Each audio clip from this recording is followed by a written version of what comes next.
परिवहन कार्यालय में हुई फर्जी लाइसेंस के मामले में एएसआई माया जैन एवं उनके पति पवन जैन पर अब आरोप लगने लगे हैं। आरटीओ कार्यालय में हुई धांधली में दोषियों को अभयदान मिला है तो बेकसूरों पर गाज गिर गई है। ये आप बीती आरोपित बाबू ने सुनाई है। सैया भय कोतवाल तो फिर डर काहेगा, ये कहावत पहले से चली आ रही है, लेकिन यहाँ कुछ उल्टी कहावत आरटीओ कार्यालय में हुए फर्जी लाइसेंस मामले के बाद चर्चा में है। सजनी भई कोतवाल तो फिर डर काहेगा। मामला ही कुछ इसी तरह का है। होमगार्ड कर्मचारी और उनकी पत्नी पर परिवहन के बाबू ने गड़बड़ी करने का आरोप मढ़ दिया है। दोषियों पर सख्त कार्रवाई करने और उन्हें न्याय दिलाने की गुहार लगाई है। पत्रकारों से चर्चा कर एसपी कार्यालय में पदस्थ माया जैन पर आगे भी फंसाने के लिए कुचक्र रचने की बात कहते हुए उन्हें जांच होने तक टीकमगढ़ से अन्यत्र पदस्थ किए जाने की मांग की गई है, जिससे जांच निष्पक्ष तरीके से की जा सके। स्थानीय होटल में परिवहन विभाग के बाबू राम लखन शर्मा ने अपनी आपबीती सुनाई। उन्होंने फर्जी लाइसेंस के मुद्दों पर जानकारी देते हुए कहा कि दोषी माया जैन एवं उनके पति पवन जैन पर मामला दर्ज करना चाहिए। उन्होंने कहा कि लाइसेंस में पुलिस अधीक्षक के फर्जी हस्ताक्षर अगर पाए गए तो पुलिस अधीक्षक कार्यालय की विशेष शाखा प्रभारी को दोषी क्यों नहीं बनाया गया, जबकि जांच रिपोर्ट प्रथम दृष्टया विशेष शाखा प्रभारी को ही दोषी पाया गया था। विशेष शाखा प्रभारी माया जैन के पति पवन जैन ही परिवहन कार्यालय से लेकर लाइसेंस पुलिस अधीक्षक कार्यालय ले जाते थे व लाते थे। इस दौरान पवन जैन को कार्य से हटा दिया गया था, लेकिन फिर भी अपनी पकड़ के दम पर पवन जैन ही कार्य करते रहे। वहीं दूसरी तरफ हैंडराइटिंग एक्सपर्ट से जांच न कराए जाने का भी आरोप लगाया है। इसके साथ ही इस वक्त दूसरे फर्जी हस्ताक्षर का मामला भी चर्चा में है, जो इस मामले में संदेह पैदा करता है। वहीं बाबू राम लखन शर्मा ने पत्रकारों से कहा कि होमगार्ड सैनिक पवन जैन को मिलने वाली सुविधाओं को देखकर ही अंदाज़ा लगाया जा सकता है कि प्रशासनिक अधिकारी और कर्मचारी उन पर किस कदर मेहरबान हैं। उनकी नियुक्ति और कार्यशैली सदैव ही चर्चाओं में बनी रही है। यदि उनके अब तक के कार्यकाल और पदस्थापना को लेकर जांच की जाए तो अनेक मामले उजागर हो सकेंगे। माया जैन के इस मामले में फरियादी बनने के बाद से होमगार्ड कर्मचारी पवन जैन को उनकी मनमर्जी के मुताबिक सुविधाएं दी जाने लगी हैं, जिसकी जांच भी जरूरी है। किस विभाग में? मैं परिवहन विभाग में जिला सहायक के पद पर कार्यरत था। तो हम आपसे जानना चाहेंगे, आज जो आपने प्रेस कॉन्फ्रेंस की है, इसका सब्जेक्ट क्या है, किस वजह से सब्जेक्ट जो है दिनांक 5/4/21 को कार्यालय में रेड पड़ी थी, उसमें मुझे अरेस्ट कर जेल भेजा गया। इस संबंध क्या विभाग, कौन सा विभाग था, किस वजह से रेड पड़ी थी, क्या था पूरा मामला, क्या था मामला जो है चालक लाइसेंस में चरित्र सत्यापन का। अच्छा, तो उसको फर्जी बता रहे हैं कि कार्यालय वालों ने फर्जी बना के संलग्न किए गए, जबकि मेरा उसमें कोई रोल नहीं है, ना ही हमारा रोल होता है। आवेदक द्वारा आवेदन प्रस्तुत किया जाता है, पूरी जवाबदारी आवेदक की।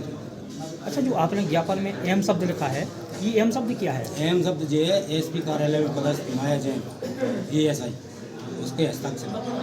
अच्छा, और साथ में पवन जैन का भी नाम है? पवन जैन उसका पति है।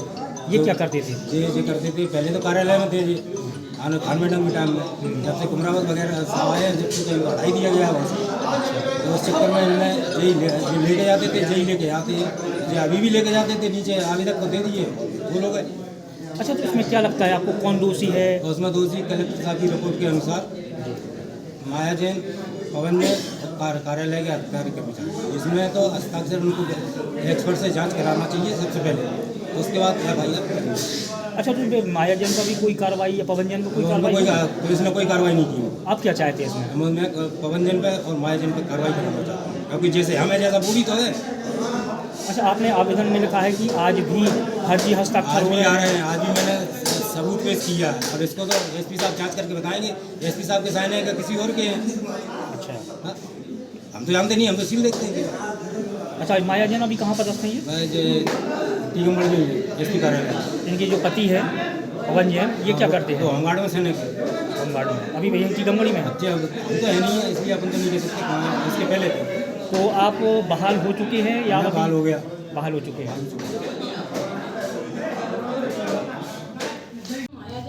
किस विभाग में पदस्थ? मैं पुलिस विभाग में एएसआई के पद पर जिला विशेष शाखा में पदस्थ। आज एक पत्रकार वार्ता आयोजित की गई है राम लखन शर्मा द्वारा, जो कि आरटीओ ऑफिस में बाबू थे।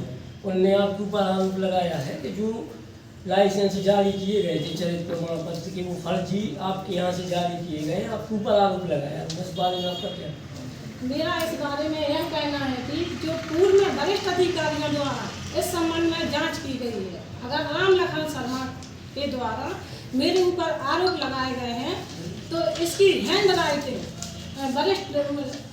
राइटिंग से जांच करा ली जाए, जिससे वरिष्ठ दूध का दूध और पानी का पानी हो जाएगा। वरिष्ठ अधिकारियों द्वारा पुनः जांच की जाए, इसमें मुझे कोई आपत्ति नहीं है।